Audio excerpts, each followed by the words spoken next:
I find that oftentimes the biggest thing holding players back from progressing through difficult endgame content is not the actual content, but instead a limiting mindset often self-imposed by aspiring endgame players. This video seeks to bring to light some of my biggest pet peeves when it comes to the way players view endgame content in ESO, and explain why some of the biggest sayings like "I'd rather have a player who can do mechanics over a good damage dealer who's on the ground all the time" just makes absolutely zero sense. So first, I think the most common mindset issue for players interested in breaking into endgame content has a lot to do with the way people view optimizing meta setups. What do I mean by that? I feel people look at a build or a video and just say, that's it, that's the setup, there's nothing else. When in reality, truly optimizing damage on ESO likely means a different set of gear and a different set of skills for each and every boss fight, and even individual trash pulls. Now on console, this is a little different. A good trial time and score means trying to find the middle ground, optimizing each and every encounter as much as possible while minimizing swaps, and focusing that optimization more towards the encounters that are going to take the longest overall time. The golden rule in ESO Endgame Raiding, though, is to believe that you don't have it figured out. There's always a better comp and there's always a better setup. What's even more unique to me is how good optimization can change depending on group burn and strats. A set like Null Arca, which is practically a set that you're only going to absolutely min-max damage with on the dummy, is not going to be good for a fight like the first boss in VKA for a group that might be moving the boss on jumps or even might be getting a second animal, because it's going to inconsistently proc on those targets instead of the boss. However, a group that is score pushing is going to kill all of the extra targets so fast that the fight becomes 99% raw single target, and is therefore one of few in the game where you can truly min-max the single target potential of Null Arca. Even in Trash, many PC players often ask what's the best Trash setup, and this just varies dramatically too. You can get super complex, having a Trash setup with souls on, a different setup to swap into when you have that 30-second buff, a mechanical acuity setup to use when you drop your ultimate, and an Arcasis setup that allows you to pop a potion on a trash pack just before a boss fight to get ultimate for the boss fight. Most of these trash setups usually include Azure, but it's only worth doing so when most other people in your group are also running Azure. And even more interestingly, if one player isn't in Azure and the rest of the group is, that player will usually hit a higher DPS number even though the overall fight time becomes longer. All of this to say that there is never a one-size-fits-all build, comp, or setup, and any well-optimized groups should make tweaks depending on the situation. And I think part of what inspired this video was based on the video that I made about the dummy. In most of my build guides, I include Highland Sentinel for dummy parsing, and my goodness, every single time somebody has something to say about Highland being impractical in content. I could take the next 10 minutes to rant about Highland being a skill issue in content, about the set being only slightly, and I mean slightly more impractical than a set like a Null Arca, which everyone seems to be okay with. I could even talk about the fact that I include 6 different setups and even more alternatives in those videos if you don't want to use Highland, but I won't. The only thing I will say is that Highland is the best set in the game for a few fights, which is why it's one of the many options mentioned. And instead of ranting, I'm going to discuss how the topic of creative encounter optimization applies to every fight in ESO, including the 21 mil dummy. As we discussed in the dummy video, the 21 mil is not a measurement of your raid damage. It's impossible for the dummy to give you any real sense of the damage you do in content. What it does exist for is as a tool to practice your class in basic damage fundamentals. Now, what this also opens up room for is a chance to practice optimization and creativity in dealing damage as well. The truth is, any single setup that you could ever possibly run on the dummy will never be the best option for every fight in the game, period. You could run Riptide Deadly on an Arcanist for the 21 mil and hit 125k.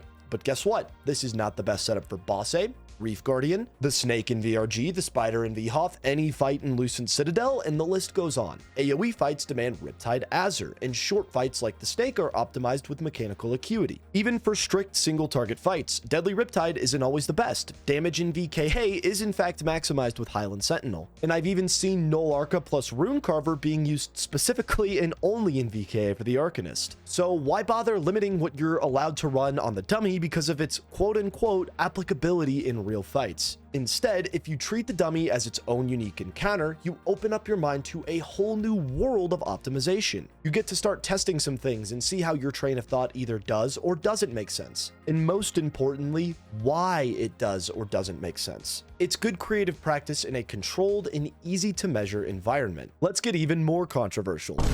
There was a lot of hoopla around people using Dawnbreaker and Clever Alchemist prebuffs on dummy parses. Well, you can't possibly cast Dawnbreaker and then use a well in content, so it shouldn't be allowed, right? Now, maybe if you're running some sort of leaderboard system, a standard set of rules should probably be implemented. But while you can't use a well in content, you know what you can do? Drop a Destro and then get a Pillager and Crypt Cannon combo that immediately allows you to drop a Languid Eye so that you have two ults ticking at near the same time at the beginning of a boss fight. That is a hell of a lot more damage than an extra 1 to 2k that a Dawnbreaker prebuff gives you. Personally, and for console especially, I'm a huge fan of the Dawnbreaker prebuff because it gives us a chance to practice skill swaps, which, to be fair, is only something that's important at the score pushing level, but you don't really have an opportunity to practice this with some sort of consequence anywhere else. In almost any team that I've ever led, there's always a point in the progression where we argue about fast skill swaps. I tell players that their swaps are a little too slow, they say I don't know how I could possibly do it faster, and then I proceed to mimic their exact setups and do their swaps twice as quickly, leaving a jaw-dropping moment of realization. Now, this matters, and what I'm putting on your screen now is the current console record run of Asylum Sanctorium with the group Eternal. And we pre-buff Lightweight Trap going into the fight and have to get a skill swap off while still pulling the boss almost instantly. I'm casting Trap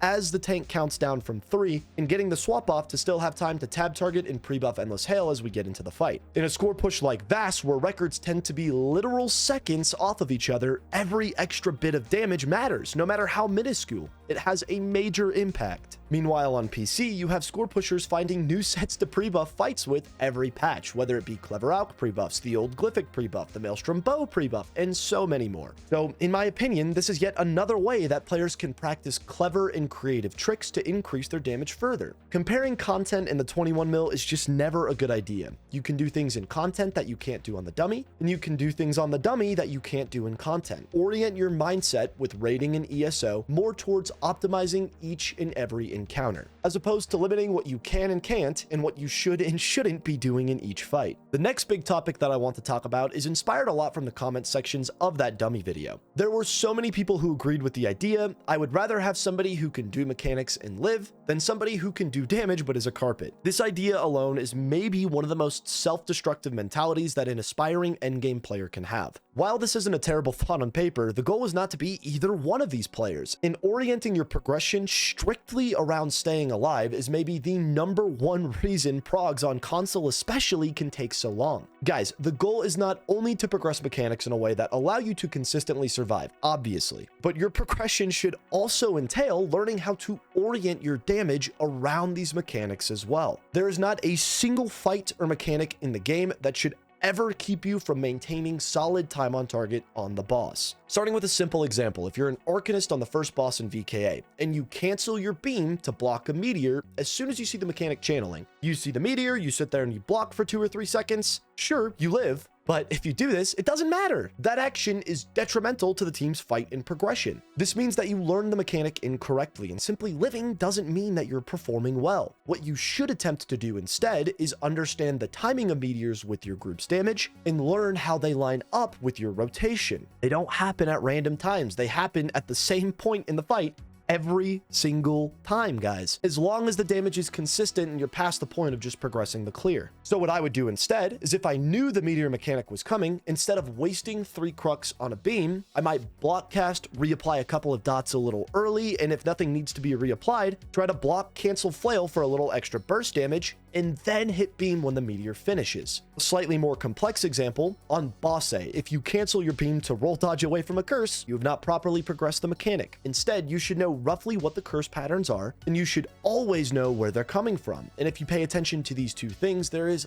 always a safe spot that you can go to and stand at in order to prevent yourself from ever having to stop damage to run away from a curse. But even more importantly, and maybe to the point of this quote that I'm scrutinizing, a good player understands how to plan your damage around these mechanics, but also understand when it's simply time to play your life. Now, what people miss is that they play their life all the way throughout a progression. That's not good. Early in a group's progression, being a floor mat is absolutely necessary. It's essential. How else are you possibly going to learn what you can and can't get away with? How else are you going to test and see what mechanics your rotation needs to be planned around? And how else are you going to get the chance to really understand every mechanic and the proper counter without understanding the niche implications of a mistake. So yeah, when the team is first starting out, I would far rather have a player on my roster that is solely concerned with damage, because mechanics aren't hard to learn and figure out. If they prioritize their damage from the beginning, they're going to learn what they can and can't get away with. Burns are going to be better, and the higher the damage, the exponentially easier a fight gets. However, let me turn your attention to a clip where I do the exact opposite of this advice. This is a clip from TSN's Console's First Unstoppable, where I'm holding the fluctuating current. I sit there and permablock when, mind you, literally nothing can be mitigated by block during mirror lines. Holding block here does not do a single thing for any ticks of damage that I'm taking, and I'm doing so while just sitting there and spamming a shield. You want to talk about doing no damage in a portion of a fight? I'm playing my life because we are full vit, I'm in a dangerous situation, and we're trying to be the first team on console to achieve the trifecta. Now, it is inevitable that in a full vit situation, people will play their lives a bit more than they might have otherwise. Something that we call turtling up.